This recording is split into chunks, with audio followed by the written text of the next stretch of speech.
Oi, pessoal, bom dia, boa tarde, boa noite, não sei o horário que tu vai estar vendo esse vídeo, no caso, né? Ah, bom, então, novamente é um prazer estar aqui com vocês, né?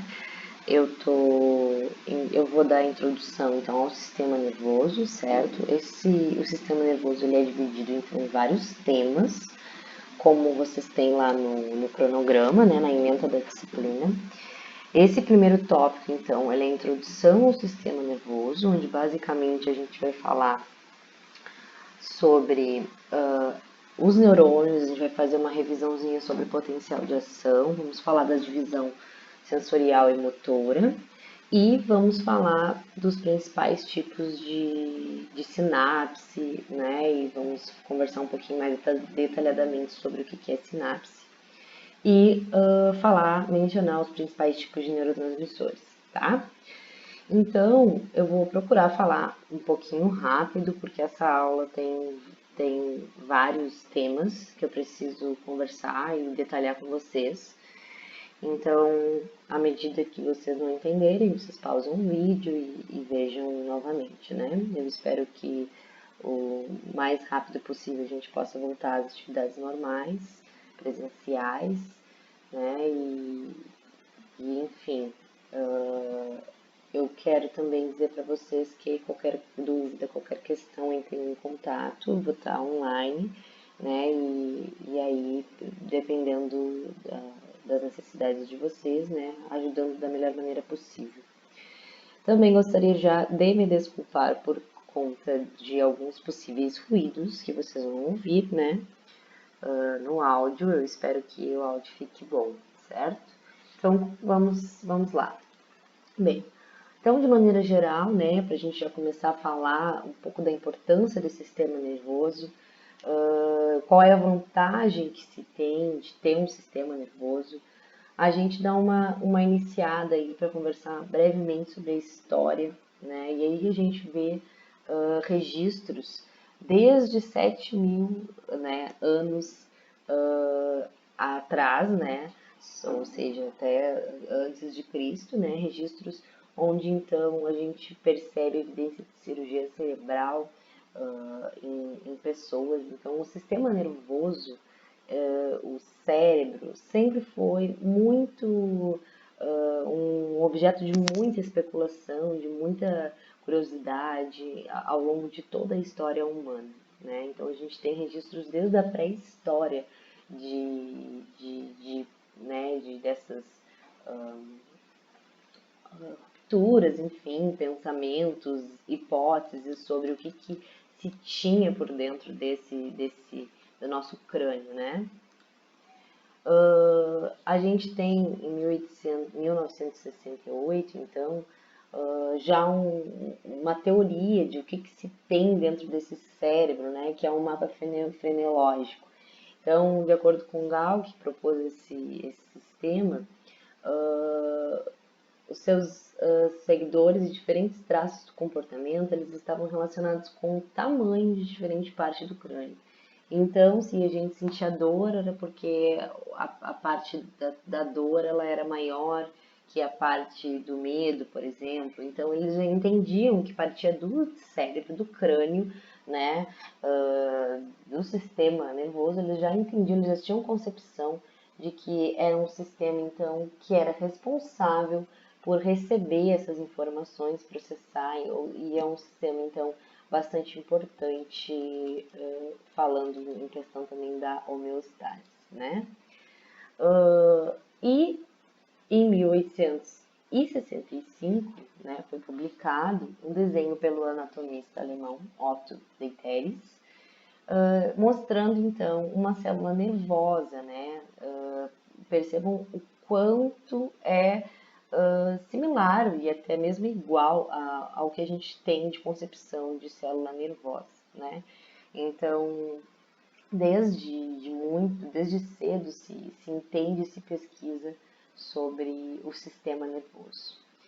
E o sistema nervoso, então, ele tem uma série de funções extremamente importantes, né? Ele é um sistema, então, que está relacionado com a homeostasia, ou seja, de manter o equilíbrio interno, o equilíbrio externo, né? Um sistema que nos confere uma adaptação, logo uma sobrevivência, está relacionado com sistemas de luta e fuga, com regiões onde então são centralizadas essas informações, essas percepções do ambiente que nos mantêm vivos, certo?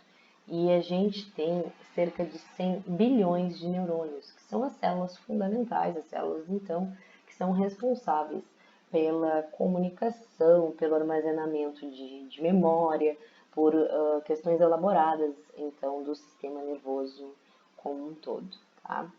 E a gente percebe então que esse sistema nervoso ele evoluiu aí, ele evoluiu e ele existe em diferentes tipos de animais, certo? E inicialmente ele aparece em animais, né, menos derivados, que a gente chama, menos evoluídos, né, entre aspas. A gente percebe que esses animais eles já têm uma rede nervosa, um plexo, um entérico, então, que é importante para a locomoção desse animal, para ele fugir, né, de ambientes em que ele esteja com alguma ameaça. A gente percebe que ao longo do tempo a gente vai observando estruturas ganglionares, ou seja, um acúmulo de neurônios nessa região, que essa região acaba sendo então sempre está relacionada com a região de percepção, ou seja, de luz, também de luta e fuga, de percepção de estímulos sensoriais, né? E aí, ao longo do tempo, então, esse sistema ele foi evoluindo para o que a gente tem hoje como prosencéfalo, né? Então, que é essa região aí anterior do nosso encéfalo, certo? Então, a gente tem um encéfalo com o cerebelo, né? Compondo aí uma região mais derivada, mais evoluída, digamos assim, evoluída entre aspas, que a gente fala, né, porque não é um termo mais utilizado. E a gente percebe então esse fluxo dessa informação, a importância desse sistema nervoso e a vantagem dele nos manter vivos, basicamente, né, que é controlar todas as funções e as reações que ocorrem tanto no meio externo quanto no meio interno. Então, todo o sistema nervoso, né, e se a gente pensar lá na unidade fundamental, que é a célula dos seres vivos, a gente percebe que todas essas células elas têm a capacidade, então, de estar recebendo uma informação, certo? Essa informação que ela é recebida, ela é processada e ocorre, então, uma execução de uma resposta. Então, o sistema nervoso, ele se comunica, né, com o ambiente dessa maneira, recebendo informações, executando, processando essas informações e executando uma resposta frente a essa adaptação, essa informação, que pode ser, então, uma resposta, né, de luta e fuga, uma resposta, uma evocação de memória, uma resposta de componentes extremamente elaborados, como linguagem, né, como a comunicação. Então, essa resposta está sempre vinculada ao início de receber uma informação, certo? E é importante a gente lembrar os componentes, então, desses neurônios, né? Já que eles são as células fundamentais do nosso tecido nervoso, do nosso sistema nervoso central. A gente tem, então, os dendritos, que é por onde vão chegar a informação, né? Essa informação ela é processada pelo corpo celular e é transmitida, então, através do axônio para um neurônio pós-sináptico, que a gente chama, né? Então, a gente tem um neurônio pré-sináptico, um neurônio pós-sináptico. A sinapse, então, vai ser a comunicação propriamente dita, quando os neurotransmissores são liberados, ou o impulso elétrico, né, é liberado do neurônio pré-ganglionar para o neurônio pós-ganglionar, tá? Então, essa sinalização de entrada, essa recepção, ela sempre chega pelos dendritos, passa por um centro de integração, nesse caso aqui o corpo celular, e vai emitir, então, uma sinalização, uma resposta, né? Que é, então, frente à liberação aí de neurotransmissores, né, que a gente vai estar vendo um pouquinho mais à frente. A gente tem, então, os dendritos, né, o corpo celular e o axônio, e esse axônio, ele pode ser tanto mielinizado, né, a presença, então, de células que são os oligodendrócitos, que são células que produzem a bainha de mielina, né, que aumenta, amplia a condução desse estímulo nervoso, que é o potencial de ação, ou a gente não tem essa bainha de mielina, tá? Então, são as fibras não mielinizadas, que também são importantes. As duas fibras e tipos de condução são importantes para determinados tipos de resposta, né, que o corpo vai ter. Se a gente lembrar um pouquinho lá da estrutura interna desse neurônio, a gente vai ver que tem, nós vamos ter a membrana, né, vamos ter a mitocôndria, o núcleo, vamos ter todos os retículos, retículo endoplasmático rugoso, os ribossomos, vamos ter o aparelho de Golgi, o retículo liso, e todas esses compartimentos, então, que são essenciais para a produção, então, de vesículas, das vesículas que vão armazenar os neurotransmissores. Então, é toda uma rede de empacotamento de informações que funciona junto para ajudar, então, a elaborar uma resposta, né, frente a um sinal, uma sinalização. É importante a gente lembrar também que a propagação do impulso nervoso, ele, em geral, ele sempre tem um estímulo. Quando a gente fala de sinapse química, tá? Que daqui a pouquinho a gente vai entrar na diferença de sinapse, que a gente tem sinapse química e elétrica. Na sinapse química, que é a maioria das sinapses que ocorrem no nosso sistema nervoso, a gente sempre tem o fluxo da informação vindo dos dendritos, passa o axônio, né? Faz uma sinapse aqui e promove, então, através de outros dendritos, essa recepção da informação e assim por conseguinte. A gente sempre tem o neurônio pré-sináptico, que é o neurônio anterior, então, que está recebendo essa resposta, e o neurônio pós-sináptico, tá? A gente vai lembrar brevemente, né, porque vocês já estudaram isso, potencial de ação, né, que é um potencial que é extremamente importante para a gente entender aí os processos da aula que a gente vai falar. Se tu não lembras exatamente de todos esses processos, dá uma revisadinha nos capítulos 5 e 7 lá do Guyton, por exemplo, tá? Ou assistam o vídeo, revejam suas anotações. Vou explicar brevemente, né, esse impulso nervoso. Então, o potencial de ação, as células têm a capacidade de se autoexcitar. Essas células que têm essa capacidade são apenas os neurônios e as células musculares, certo? Então, essas células elas têm a capacidade de gerar um impulso elétrico e conduzir esse impulso elétrico. E isso é chamado o potencial de ação, né? São alterações no potencial de membrana com uma consequente rápida inversão na polaridade da membrana plasmática, né? Então, a gente tem basicamente aqui um quadrinho, né, que vai nos mostrar essa diferença. Então, ou seja, a gente tem um limiar, que uma voltagem, enfim, que ela é tudo ou nada. Uma vez que a gente atinge esse limiar, a gente vai ter a despolarização, que é então a inversão da polaridade, né, da membrana plasmática. Lembrando que dentro dessas células, né, do citoplasma, elas são eletronegativas, por conta de que existem muitas proteínas que são negativas, por conta de todo o fluxo de canais que tendem a manter essa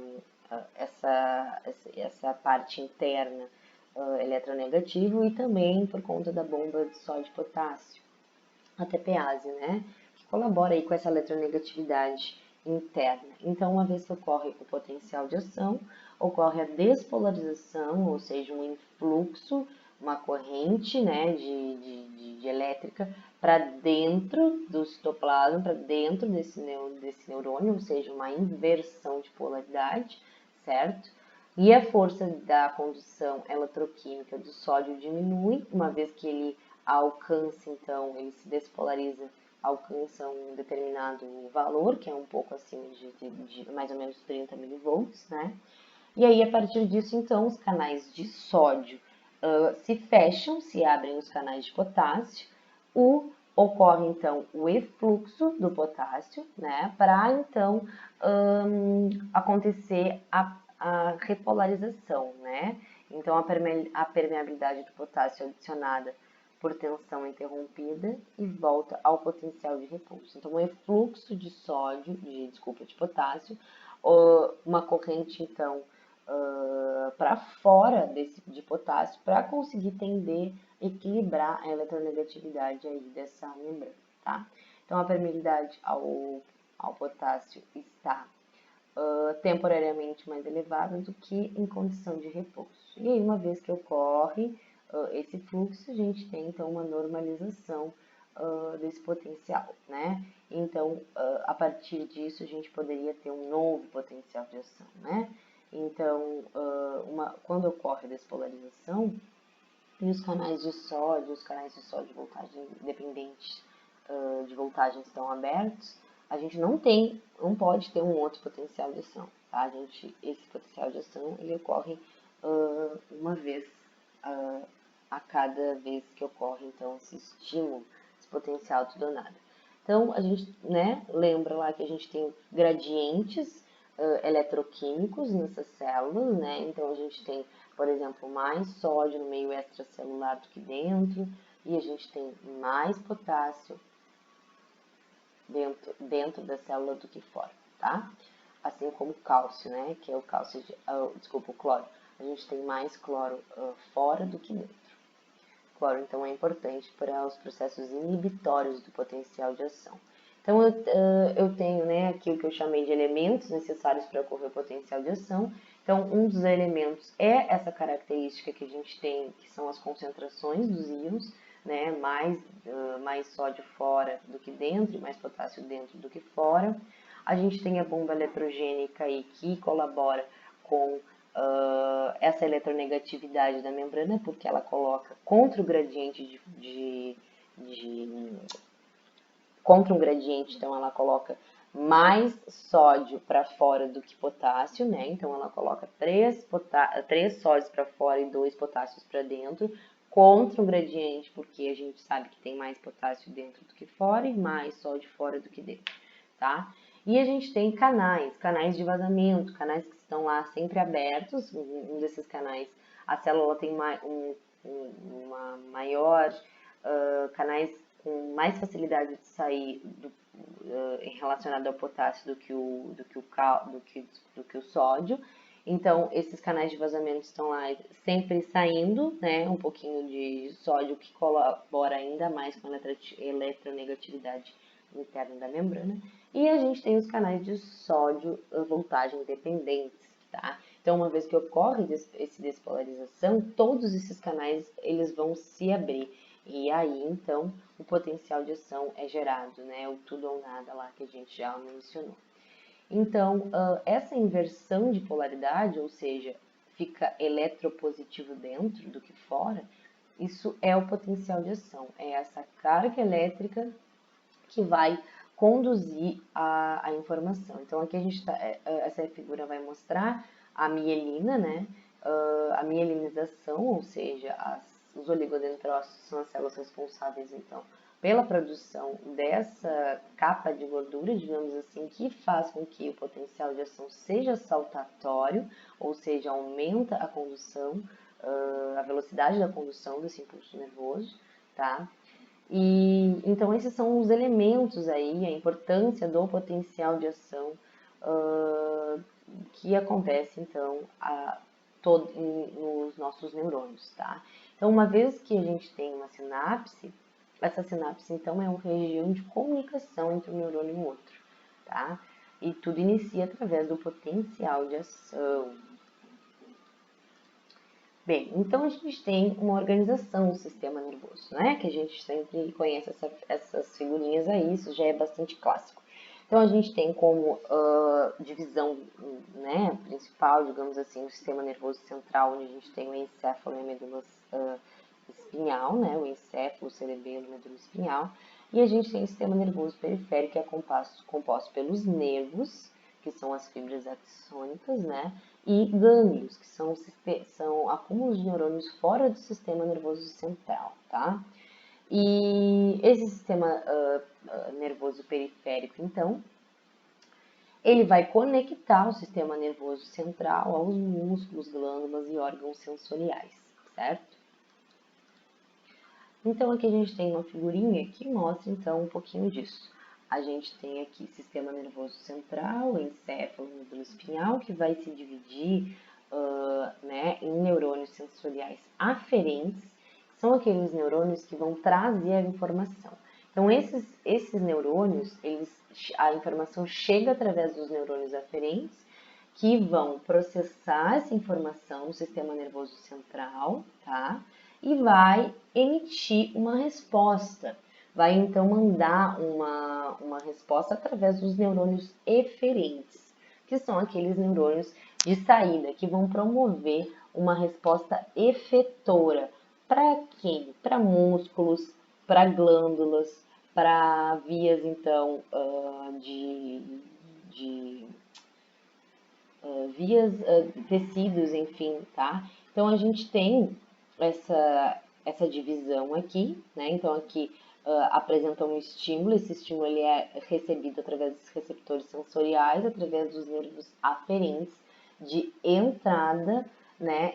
Eles vão ser processados pelo sistema nervoso central e vão sair então pelos nervos e vão ser emitidos respostas efetoras, tá? Lá aonde? Nos músculos, nas glândulas, e vão então promover uma resposta tecidual, certo? Então a gente tem ainda essa divisão, né, que os nervos, a gente tem os nervos sensoriais e motores. Os sensoriais, então, são esses que são os nervos aferentes, são os que estão recebendo essas informações. E os motores, a gente tem uma divisão em efetores voluntários e autônomos, né? Os voluntários, então, vão ser todas as fibras musculares que a gente consegue controlar, né? A contração, por exemplo, como a contração voluntária, como as fibras musculares esqueléticas, e os autônomos, então, que a gente vai ter uma divisão, que são aqueles que a gente não consegue controlar, que aí vai estar o coração, o sistema gastrointestinal, o sistema respiratório, o sistema renal. Então, a gente tem, então, uma divisão de sistema nervoso periférico, sistema nervoso simpático e sistema nervoso periférico parasimpático. Periférico simpático, periférico parasimpático, tá? Então, aqui, uma figurinha, então, né, reforçando que quem vai receber essa informação são os neurônios aferentes, que vão lá processar essa informação através de um interneurônio, né, e vão emitir, então, uma resposta, executar uma resposta através dos neurônios eferentes, ok?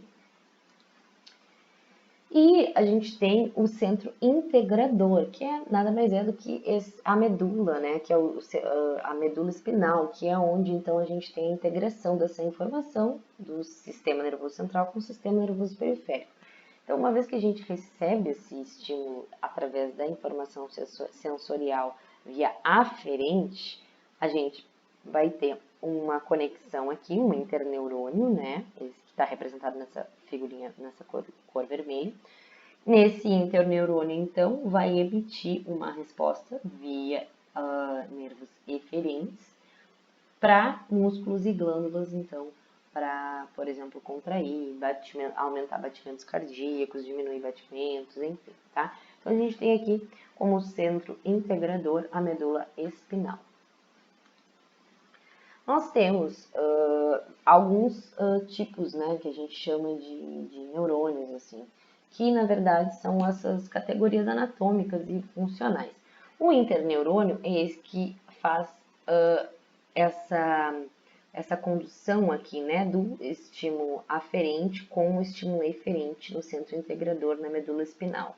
Então, por isso, ele é extremamente ramificado, né? Ele tem, então, muitos dendritos, né? A gente tem vários tipos mais de um tipo de neurônio, então, que apresenta essa ramificação característica aqui, tá? Os neurônios sensoriais, que são os aferentes, eles vão ser neurônios, então, que apresentam, em geral, essa ramificação. O corpo celular, ele está no meio desse axônio, né? Ele não está centralizado como aqui no interneurônio, tá? E a gente tem os neurônios eferentes, que são aqueles que vão levar, então, a informação, que é um neurônio mais clássico, como a gente conhece em geral, apresenta aí nos livros, tá? Então, a gente tem as categorias anatômicas, então, eu trouxe para ilustrar, né, essa diferença desses neurônios e a importância deles frente ao sistema funcional. Então, aqui a gente tem uma figura que resume um pouco o que a gente está falando até aqui, tá? Então, a gente tem o sistema nervoso central, certo? E o sistema nervoso periférico. O sistema nervoso periférico, ele vai ser composto, então, pelos neurônios, né? As fibras aferentes, que são aquelas que vão receber informação. De onde que a gente recebe essa informação? Do nariz, do olho, da orelha, dos gânglios sensoriais, papilas gustativas, pele, músculo, articulações, então são a parte interna também, né? Bastante importante. Então, teremos aí nervos e gânglios recebendo via aferente essas informações, levando essas informações para a medula espinal e para o sistema nervoso, para o encéfalo, né? Tudo esse sistema nervoso central aqui. E a gente tem, então, uma saída através também do sistema nervoso periférico, via eferente, que vai transmitir, então, essas informações que foram processadas pelo sistema nervoso central para a periferia. Então, a gente tem aí glândulas salivares, nervos motores, músculo liso, esquelético, tá? Então, esse é um quadro bastante interessante que mostra, então, essa diferença anatômica e funcional, mais funcional do que anatômico, né? Porque aqui a gente não está vendo todas as partes do encéfalo, enfim. Essa diferença entre o sistema nervoso central e o sistema nervoso periférico, ok, pessoal? Então, a gente tem aqui uma figurinha do neurônio mostrando que o encéfalo vai ter, então, muito desses dendritos do corpo celular, tá? E, em geral, a gente vai ter lá na medula espinal os axônios saindo, então, desse encéfalo e fazendo uma sinapse de segunda ordem, que a gente chama, né? Onde, então, tudo começa lá no encéfalo, é processado pelo encéfalo e a gente tem, então, esse axônio saindo desse sistema nervoso lá central do encéfalo indo para a medula espinal, tá? Fazendo então uma comunicação aí, uma sinapse neurônios de segunda ordem, de maneira geral. Bom, então a gente tem essa divisão sensorial e motora, né? Como eu já expliquei um pouquinho para vocês. A gente tem, então, esses receptores sensoriais, né? Então, por exemplo, a gente vai ter receptores de dor, frio, calor, pressão, tato, musculatura, se estamos em pé, se não estamos em pé, tendão, né? Se estamos com uma articulação contraída ou não. Todos esses estímulos sensoriais, eles vão chegar via sistema nervoso periférico aferente, né? E vão ser processadas em várias regiões aí do encéfalo, tá? Então, a gente tem cérebro, bulbo, tálamo, córtex, né? Várias partes tanto parte somática quanto parte motora do córtex, todas interagindo juntas, né? Na verdade, desculpem, quando a gente tem os receptores sensoriais, as partes que são estimuladas são as somatas sensoriais, tá? Quando a gente tem a parte motora, a região, o sistema nervoso periférico, né, vai então emitir sinais via essa área motora aí para fibras musculares, para glândulas, para células em si, em geral, né? Então a gente tem toda uma distribuição no nosso sistema central de áreas diferentes. Essas áreas então são áreas em geral motoras, sensoriais ou áreas associativas, né, de associação então entre essas informações. Então, por exemplo, em verde aqui nós vamos ter as áreas sensoriais, tá? Em vermelhinho nós vamos ter a área motora e em roxinho nós vamos ter as áreas associativas, onde a gente recebe então informações tanto da parte motora quanto da parte sensorial, ok, pessoal? Bem, então agora a gente entra em sinapse. O que é sinapse? Sinapse é o ponto de contato, então, entre um neurônio e outro, tá? Então, quais são os elementos, os componentes principais dessa sinapse? Então, a gente vai ter um neurônio pré-sináptico, que é esse neurônio que vai chegar trazendo lá as informações para o neurônio pós-sináptico, tá? A gente tem, então, a fenda sináptica, que é o local onde vai ser liberado esses neurotransmissores, né? A gente tem as vesículas sinápticas, que é onde é armazenada os neurotransmissores. Nós vamos ter os receptores, pois os receptores são muito importantes, porque dependendo dos neurotransmissores que vão ser liberados, vamos ter receptores diferentes, tá? E a gente tem a zona ativa, que a gente chama, que é exatamente onde vai ser liberado o neurotransmissor em contato com o receptor. Temos a mitocôndria como um importante papel aí de componente dessa sinapse, porque ela, a mitocôndria, por exemplo, libera aí no processo de respiração oxidativa o acetil-CoA, que é importantíssimo para a produção da acetilcolina, né, que é um neurotransmissor excitatório. Então, esses são os elementos da sinapse, tá? Então, a sinapse vai ocorrer quando ocorre, ótimo. A sinapse vai acontecer quando ocorre a união entre um sistema axonal, né, pré-sináptico com pós-sináptico, um dendrito pós-sináptico, ok? Molecularmente falando, então, como que ocorre essa liberação? Então, uma vez que a gente tem um potencial de ação, tá? Lá nesse neurônio, digamos, a parte mais para cá, né? Onde a gente tem a zona de disparo, ou seja, o elemento atinge o elemento tudo ou nada, ocorre a despolarização, o potencial de ação, e aí vai ser conduzida essa informação até essa região aí, que é a região da terminal axônica. Nessa região a gente vai ter as vesículas sinápticas, onde vão estar, então, as moléculas do neurotransmissor, certo? Então, o potencial de ação despolariza um terminal axônico. Na parte 2 aqui nós vamos ter a despolarização, vai abrir canais de cálcio controlados por voltagem. Esse cálcio ele é importante porque é ele que vai sinalizar para as vesículas sinápticas liberarem os neurotransmissores, tá? Então, uma vez que isso ocorre potencial de ação, ocorre a abertura de canais de cálcio. Esses canais de cálcio vão sinalizar para abrir as vesículas sinápticas, onde vão estar então os neurotransmissores que vão ser liberados na fenda sináptica. Uma vez que eles são liberados na fenda sináptica, eles vão promover então uma resposta via receptor específico, tá? Na célula pós-sináptica, no neurônio pós-sináptico, e então, por fim, vai liberar uma resposta, né? Que pode ser, então, várias, como correr, pode ser se alimentar, pode ser se esticar, né? Tomar água, enfim. Todo com a complexidade de sinalizações que existe aí no nosso sistema nervoso central, certo? Então, aqui essa figura ela vai mostrar vários tamanhos de sinapse no sistema nervoso central. Então, a gente vê que existe sinapses, digamos, pequenas, entre terminais pré-sinápticos e pós-sinápticos, e nós temos zonas de sinapses muito maiores, que são as zonas ativas que são regiões, então, onde vai acontecer a liberação dos neurotransmissores na fenda sináptica e uma resposta, então, dos neurônios pós-sinápticos, tá? Então, a gente tem aí esses elementos de vários tamanhos de sinapses que são encontrados ao longo do sistema.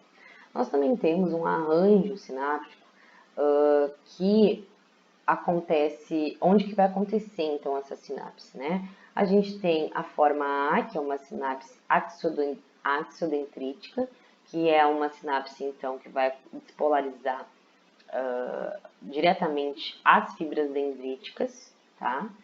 A gente tem uma sinapse axossomática, soma, né, é o corpo celular, então essa sinapse pode ser diretamente no corpo celular, ou essa sinapse pode ser uma sinapse axônica, ou seja, libera no axônio, no terminal do axônio, e esse terminal do axônio libera uma outra resposta no corpo do neurônio, tá?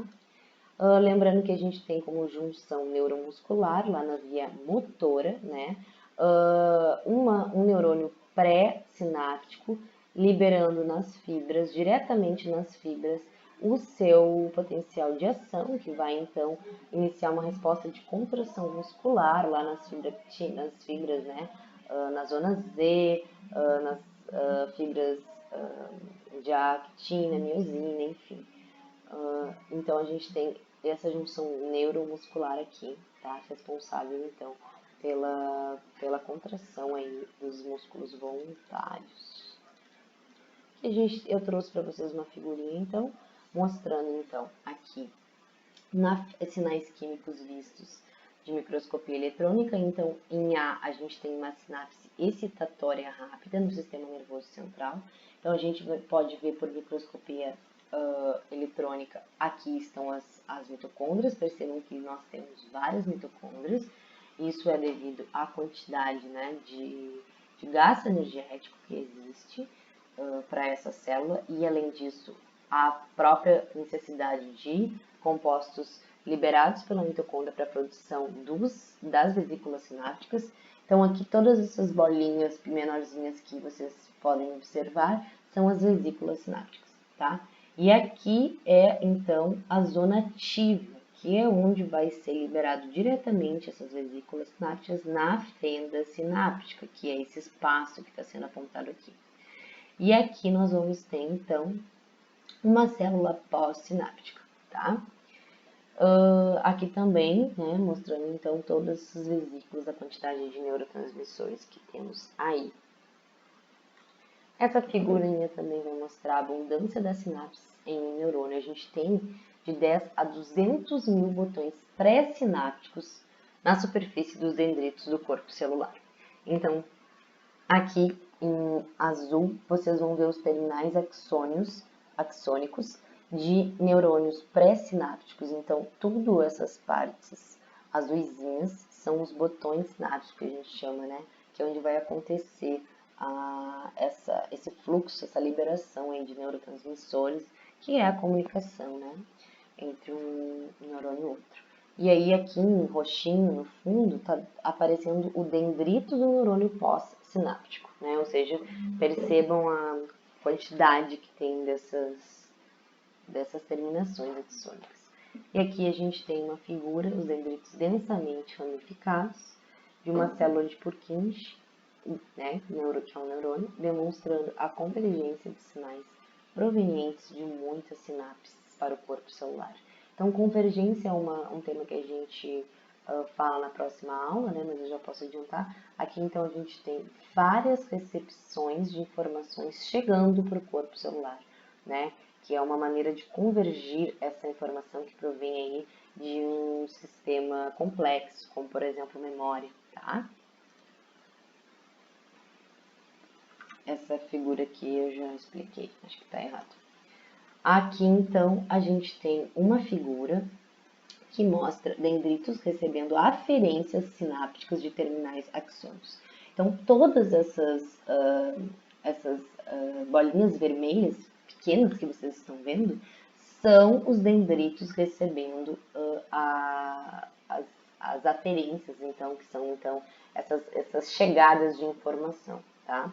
Então, o neurônio, ele aparece em verde, tá? Então, percebam a quantidade, então, de terminais axônicos que as células estão recebendo, né? Que esse neurônio está recebendo. Então, é muita informação mesmo. Que outra figurinha para mostrar, né? Que aqui seria essa parte aqui seria o dendrito, né? E cada uma dessas partes aqui, a gente fala que são os espinhos dendríticos e suas sinapses. As sinapses ocorrem aqui, né, nesses espinhos dendríticos. Lembrando, então, que aqui fica mais evidente que a gente tem sinapses inibitórias e sinapses estimulatórias, que são tipos de convergência de informação que ocorre o tempo inteiro no sistema nervoso, tá? Umas inibem a outras estimulam demais e assim sucessivamente. Aqui, então, a gente entra no segundo ponto, que é a diferença de sinapse química e de sinapse elétrica, tá?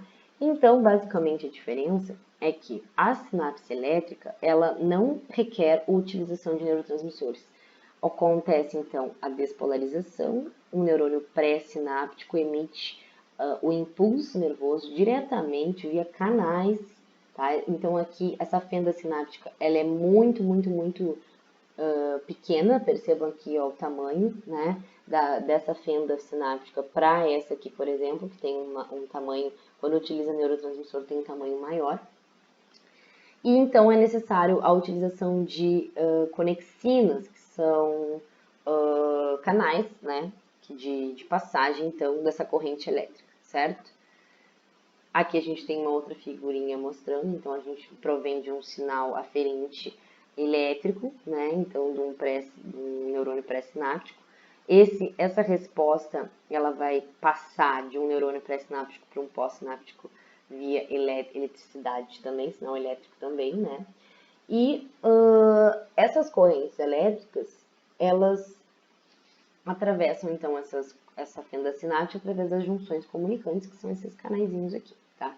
E é uma resposta imediata, é uma resposta muito rápida. E ela não é unidirecional, essa resposta pode ser tanto de um sentido quanto para o outro. Diferente da sinapse química, tá? Que é sempre direcional, unidirecional, sempre tem um único sentido. A sinapse elétrica não tem um único sentido. Essa sinapse é vantajosa para grupos de neurônios que normalmente disparam potenciais de ação juntos, pois aumenta e promove um disparo sincronizado. Então, existem regiões e circuitos do sistema nervoso que ele requer esse tipo de sinapse elétrica para que seja mais rápida essa informação, mas ao mesmo tempo ela é uma informação que ela promove então um disparo sincronizado dessa informação, tá?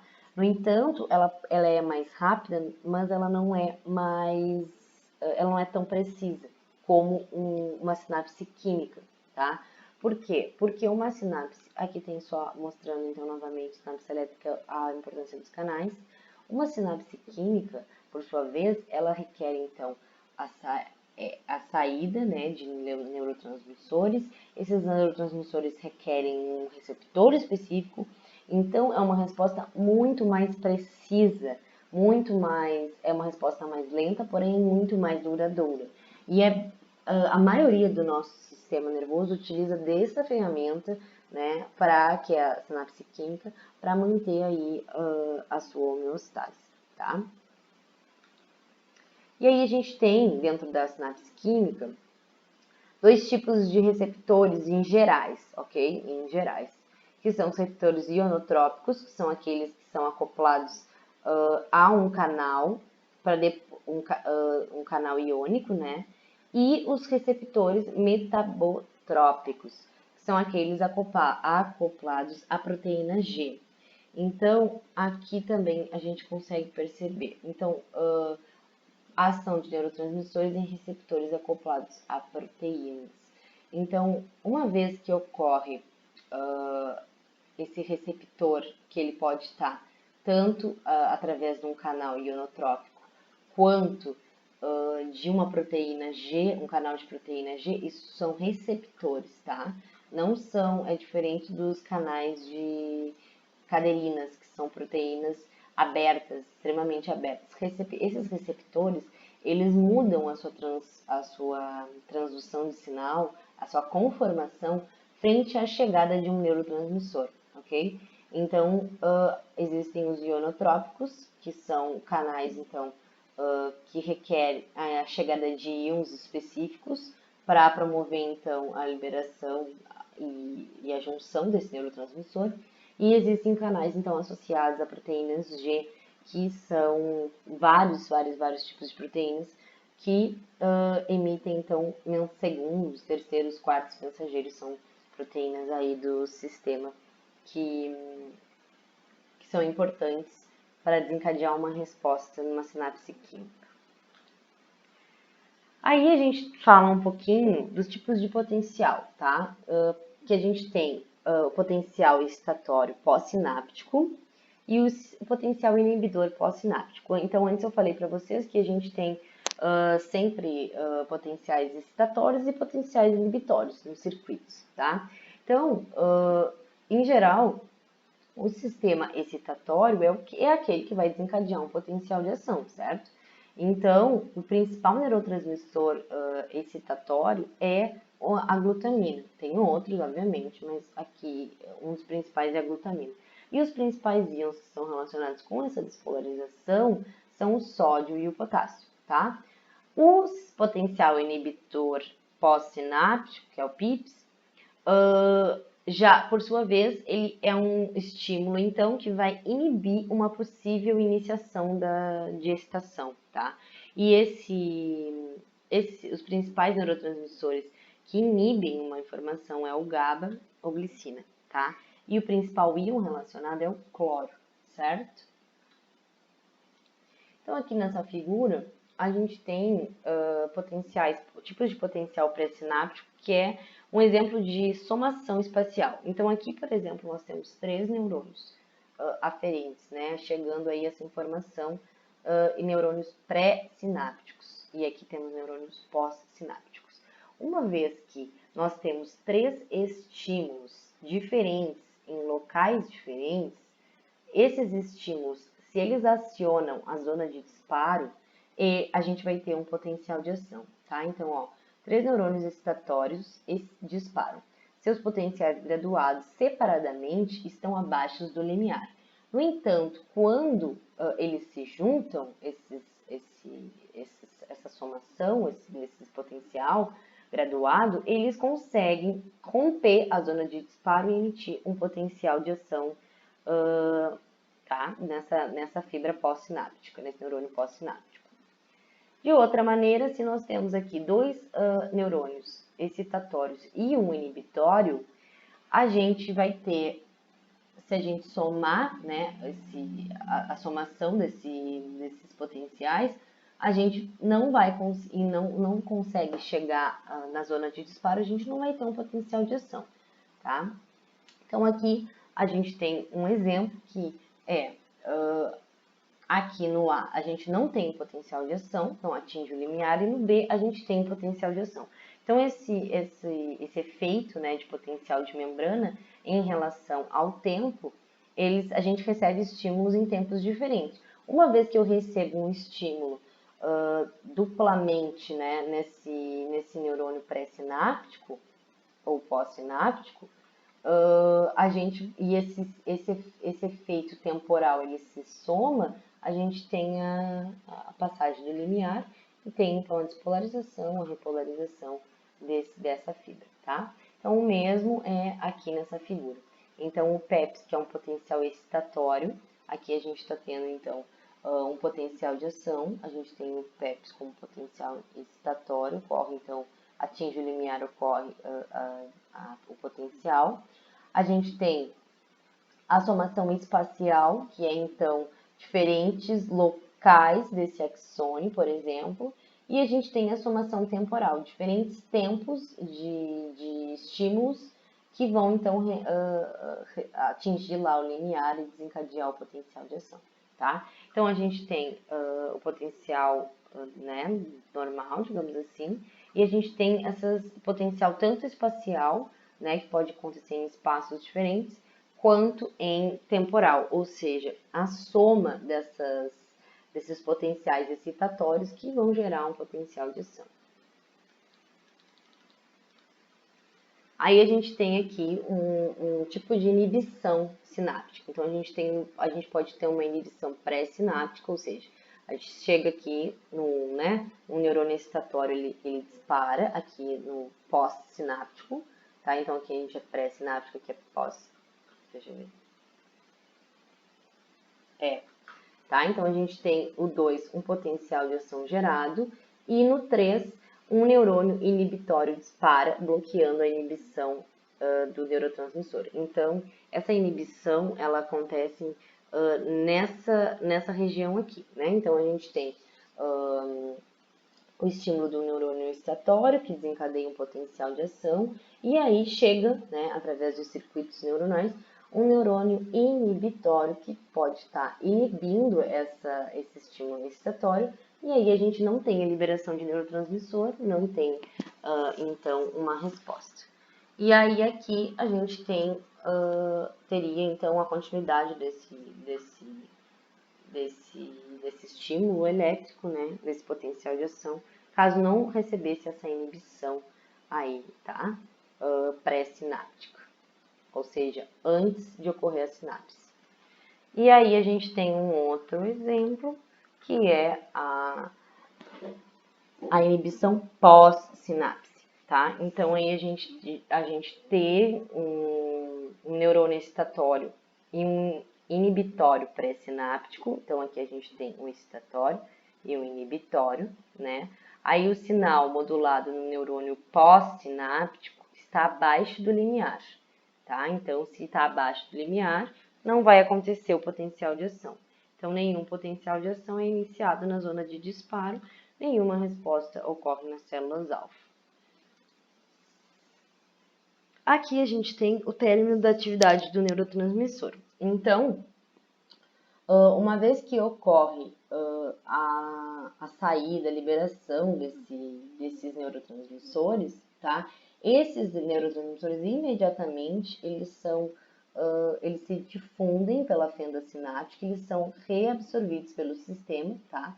Então, os neurotransmissores podem retornar aos terminais axônicos para reutilização ou ser transportado por uma célula glia, que é uma célula então do sistema nervoso central que ajuda, que faz suporte, dá suporte para esse tecido nervoso. As enzimas, ou elas, a gente pode ter uma segunda situação de inativação de neurotransmissor, que é as enzimas inativam os neurotransmissores, ou a gente pode ter esses neurotransmissores se difundindo para fora, né, da fenda sináptica por difusão. Podem estar sendo então reabsorvidos aí pelos sistemas capilares, né? A reciclagem de neurotransmissores. Então aqui o livro traz a reciclagem de neurotransmissores, que é super importante, né? Porque também é muito gasto energético para a célula, né? Fazer neurotransmissores o tempo inteiro. Então, uma vez que ocorre essa reaproveitação desses neurotransmissores, é bastante pertinente para o sistema, tá? Então, a gente tem um exemplo da acetilcolina, que ela é sintetizada a partir da colina e do acetil, que são, então, compostos metabolizados lá na cadeia da respiradora de elétrons, na mitocôndria, né? Que provém, então, da nossa alimentação e dos processos metabólicos que ocorrem na respiração celular, né?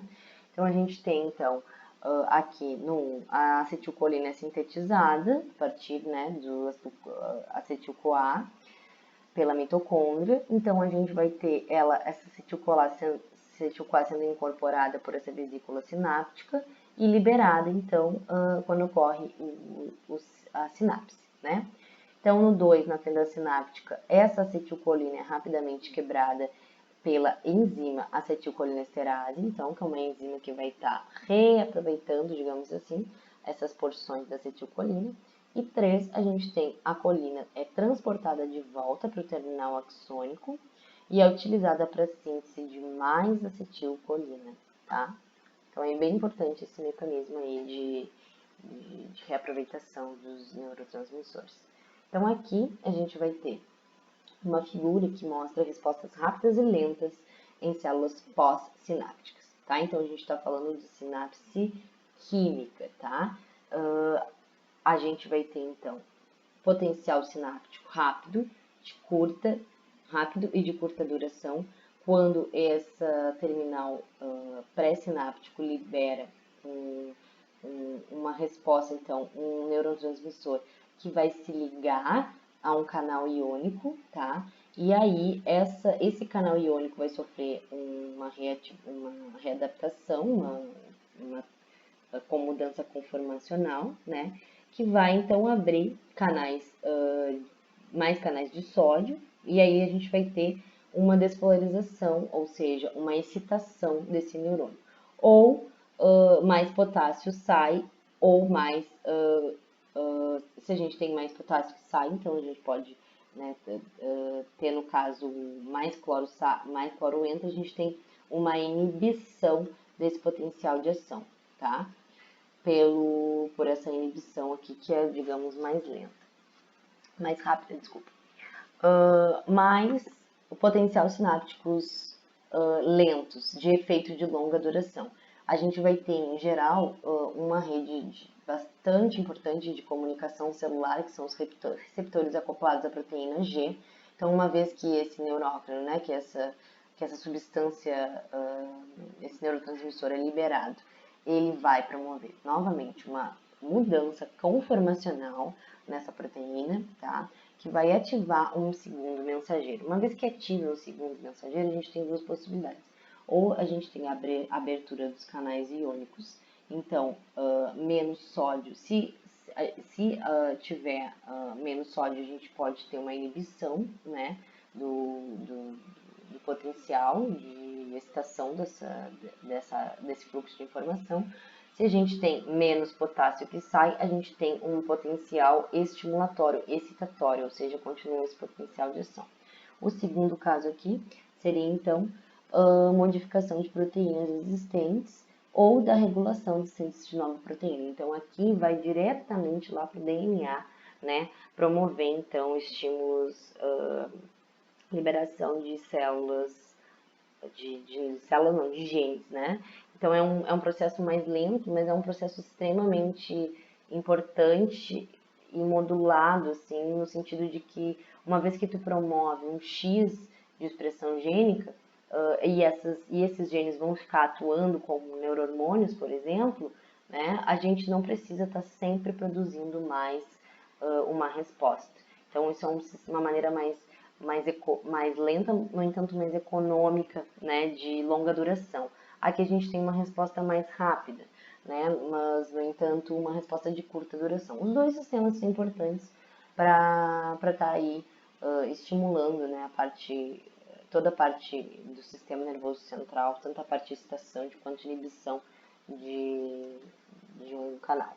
Então, uma resposta, né? Então, a gente tem aqui, como último tópico, os tipos de neurotransmissores. Nós temos muitos tipos de neurotransmissores e eles se classificam em 4 grupos de maneira geral, tá? Que são os grupos de neurotransmissores por aminoácidos, tá? Onde a gente tem acetil-CoA, glutamato, o GABA e a glicina, sendo que a acetilcolina e o glutamato são excitatórios, os outros dois inibitórios. A gente tem as aminas biogênicas, né? Então, a gente tem dopamina, noradrenalina, adrenalina, serotonina e histamina, que são, então, a maioria deles excitatório, com exceção, então, da dopamina, que também pode ser inibitório, e da serotonina, que também pode ser inibitório. A gente tem as purinas, e os neuropeptídeos, ok? Que vão ser, então, outras substâncias que são importantes aí na codificação de sinais. Então, aqui nessa figura a gente tem esses principais neurotransmissores, né? Então, aqui no a gente tem os neurotransmissores dos tipos de aminoácidos, glutamato, GABA e glicina. Aqui no B, nós vamos ter os neurotransmissores dos tipos de amina, tá? Onde a gente tem as acetilcolina e noradrenalina. E no C, a gente tem os neurotransmissores peptídicos de substâncias, onde então a gente vai ter vários tipos de aminoácidos correspondentes e formantes aí já nesses peptídeos, tá? É importante lembrar também que não tem só esses, tá, gente? Tem outros vários, mas esses são os mais importantes e vocês vão estar estudando mais aprofundadamente esses neurotransmissores, principalmente quando estudarem farmacologia, que eu acredito que talvez vocês já até tenham estudado. Então, aqui, essa figura, novamente, ela mostra a síntese e o armazenamento dos diferentes tipos de neurotransmissores, tá? Então, aqui a gente tem esses neurotransmissores sendo produzidos, lembrando que que o tipo neurotransmissor, ele também é processado pelo DNA, o material genético, que vai estar mandando, então, né, dependendo do tipo de resposta, se ela é mais lenta, por exemplo, mais longa duração, precisa de genes específicos que vão estar sendo, então, produzidos aí através dos ribossomos, né? A síntese proteica desses neurotransmissores, dependendo da sua classe, como mostrado na figura anterior. Então, esses neurotransmissores vão sendo empacotados, então, até chegar nas vesículas sinápticas, que fica aí no terminal axônico, tá? Aqui é uma outra figura que mostra o que eu já expliquei para vocês, né, que é a liberação dos neurotransmissores, então ocorre potencial de ação, essas vesículas sinápticas, ocorre a abertura de canais de cálcio, esses canais de cálcio sinalizam para abrir essa vesícula sináptica na zona ativa e a gente tem então um potencial, a sinapse, que é a comunicação então entre neurônio pré-sináptico e pós-sináptico. Aqui, mais uma vez, reforçando, porque isso é importante, tá? Então, a geração do potencial excitatório, então a gente tem um impulso nervoso que vai abrir canais de sódio, ou seja, né, vai ocorrer despolarização e a gente vai ter um estímulo excitatório nesse terminal axônico. Por sua vez, o contraponto disso seria, então, um estímulo inibitório, que é quando vem, então, o impulso nervoso e libera aí cloro, né, que é o elemento, principal elemento, o principal íon que inibe a excitação, então, de um neurônio, tá, gente? Então, a próxima aula é uma aula de receptores sensoriais e circuitos neuronais. Lembrando que essa aula aqui, ela está no capítulo 46, essa que eu acabei de falar, conversar com vocês, está no capítulo 46 do Guyton, mas eu gostaria de lembrar vocês que eu não uso só esse capítulo, né? Eu uso outros vários capítulos, como vocês vão ver aqui ao longo do... Se vocês observarem, no cantinho eu coloquei as fontes, né? Então tem a DI, que é de fisiologia, que eu também uso. Eu usei aqui para a confecção dessa aula esse outro livro, que é um livro de neurociência, tá? Tem um outro livro que eu usei que é... Deixa eu ver uma imagem aqui para mostrar para vocês. Aqui, esse outro livro que eu utilizei outras imagens que são da neurociência do BIR, tá? Então, eu utilizei 4 livros para montar essa aula. Então, lembrem sempre da importância de buscar informação nos lugares, nas fontes apropriadas e construir esse conhecimento construir esse conhecimento de vocês, pessoal de vocês, com, é claro, a maneira como eu estou facilitando, né, explicando para vocês de maneira resumida essa nossa aula, tá? Então, a aula de hoje foi para falar, então, principalmente da questão das sinapses, tá? E da divisão sensorial, da divisão motora, que é tudo que apresenta aí nesse primeiro capítulo, nesse capítulo 46 da introdução do sistema nervoso. Nas próximas aulas vocês vão ter mais explicações, então, de cada um dessas partes aí que eu tentei resumir em uma hora aí falando com vocês sobre o sistema nervoso, tá, gente? Um abraço a todos, qualquer coisa entre em contato. Beijos!